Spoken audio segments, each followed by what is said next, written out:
Okay, so this one we're going to have king and rook against a king. So still relatively straightforward.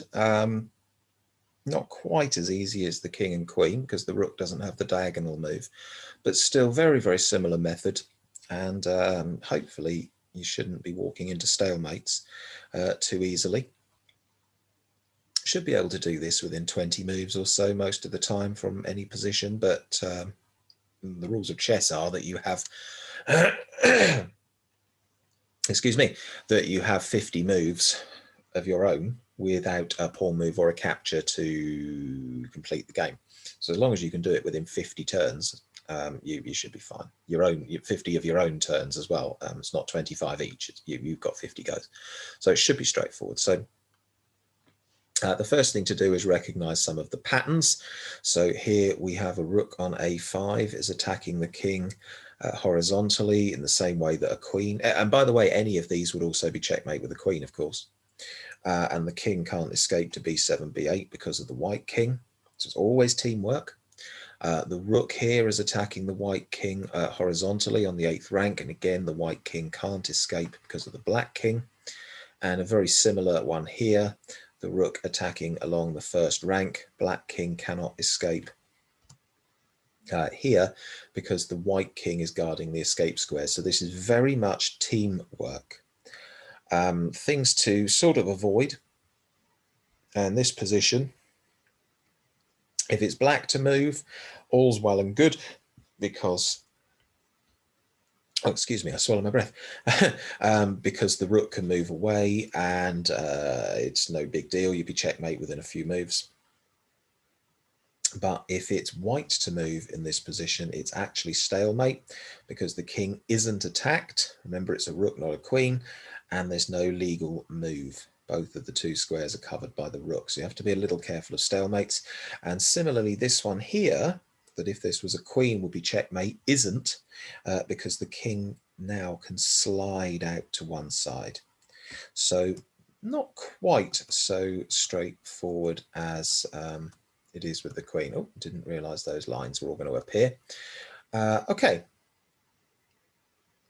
So yeah, let's have a little look at how to do this. So the basic idea is the same as it is with the king and queen, which is to use the rook and the king to force the enemy king back to the corner. So for example, if we set up this position, the correct first move for white is to play king g5. You could play rook to b6 and it would get you there, but king g5 is the quickest. And black's best move is to play king to g7. But now what happens is rook to b7 is check along this 7th rank, and the black king cannot go to these 3 squares because the white king is on g5. And so the king is forced to go backwards. And for the sake of argument, let's say that the king goes to g8. And now we have this clever little maneuver where the white king doesn't go directly opposite the black king on white's own turn. What we do is king to f6. And now if the black king moves across to f8, the rook can go to b8 and it will be checkmate. So black's best move is to go king to h8. And now again, white doesn't check with the rook because the black king could escape to h7. Instead, king to g6. Black's only legal move then is to go king to g8. And now rook from, forget where it was, b7 to b8 is checkmate along this line. And the black king is unable to go to f7, g7, h7 because the white king will be here. If that's confusing, I'm going to do it to the computer in a moment. So if you wanted to hit pause and just set that up and look at those 2 ways to win the game, that's absolutely fine.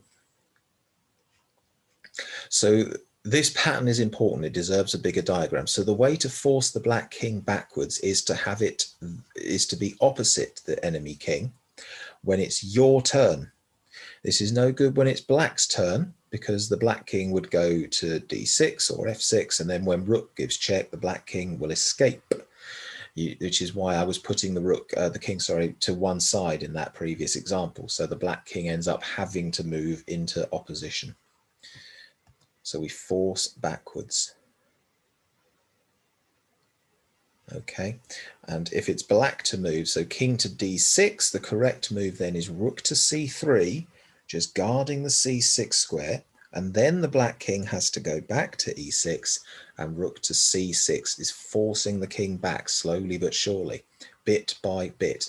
Again, if the king goes to f6, we can either play rook to g3, is perfectly good, and then the king goes back, rook g6 is doing the same thing, or king to f4, king goes back to e6, and rook d3 forces the black king back into opposition, and rook d6. In actual fact, I think if king f6, rook g3 is better.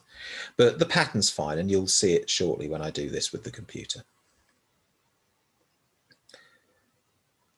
Okay, so doesn't really matter quite where we're going to put them, but let's see how quickly we can do the checkmate. So I'm going to do a stop share on that one. And I'm going to start a share on where is play online. There it is. Okay. And so we need to set up the board. So board editor. Clear the board. And we'll start with a nice easy one. So play the position, and I will put this on the strongest level. So 2700 is a strong grandmaster. So the first thing I'm going to do in this position is rook to a7, simply because this rook now stops the king from escaping the 8th rank. And I'll bring my king forward now. All right, so the wrong move here is rook to a8 check, because then the black king can escape, and we just end up dancing around the board. Okay, he'll play king to b8. So he's hoping I'll just touch my king, move my king again, but of course I'm not going to do that. I'm going to make a different move, y to g7 or h7, well, basically anywhere that's a long way from the black king that still keeps this this 7th rank guarded. So just bring the king up. Okay, and still bringing the king up. Okay, and now we're going to go to this square. And this is what will happen now. He will play king to d8 here. Yeah, and the reason is, had the computer gone to f8, what I would have done is use that pattern from before. So rook to g6 would have forced the king to go back, because the rook would be guarding this square, and the king was guarding these, and then rook to g8 would have been mate. So he's actually gone that way, simply to kill some time. So there's probably slightly quicker ways to do this, but what I'm going to do is just slowly but surely force him into the corner.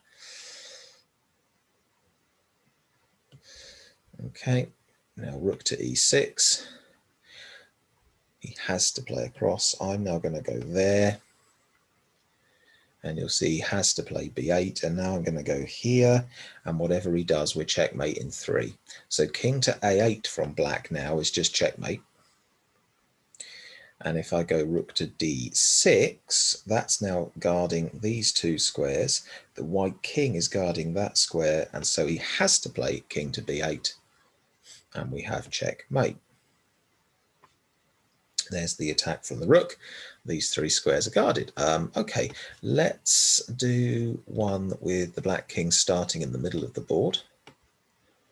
So we'll just put my pieces wherever, who cares, doesn't matter, and chuck the black king somewhere. There we go. Play position, play against the highest grade. So it's totally possible that I'll not do this in the absolute quickest way, but I will win. So the first thing we're going to do is that move there, and that's creating a box beyond which the black king cannot move. And now watch for the pattern. I'm going to go opposite. If he plays king d6, I'm just going to go rook to c4. That keeps this square guarded. He has to go back. And now rook c6 forces him back, because these 3 squares are guarded by the king. Okay, I'm quite happy with the same pattern. Gone that way, and I'm going to do the same. Rook to c5 keeps this line guarded, so the king has to go back. Fantastic. Rook c7 check, and forcing him back to that back rank. Okay, absolutely fantastic. And now I would think that the quickest way is probably to go rook h7. And now instead of going king to e6, when black will go to one side and a rook check will let him sneak out, I'm actually going to go to f6, and he'll be forced to go this way along the line. And I'll explain why. So if the black king had played to f8 there, rook h8 is checkmate. Okay. And the same will apply each time now. So king to e6. If the black king ever moves to be opposite my king, i.e. moves back that way, rook h8 is mate. So we'll just chase him all the way to the corner. Okay, and eventually, of course, the black king has no option but to go back to b8 because he's run out of board. And now we can play rook h8 is checkmate. I just want to show you one other trick. I'm just going to go there. Hang on, how can I set that up? Yeah, okay, so occasionally you may find yourself with this sort of position. What we have to avoid is stalemate. So obviously rook c8 is still checkmate. What we have to avoid is stalemate. Rook to b7 is actually a draw because the king isn't being attacked and the rook will be guarding these two squares. So that's really the one to avoid. But anyway, let's just finish the game off. White wins. Okay, so yeah. Set up the board, king and rook against king against an opponent.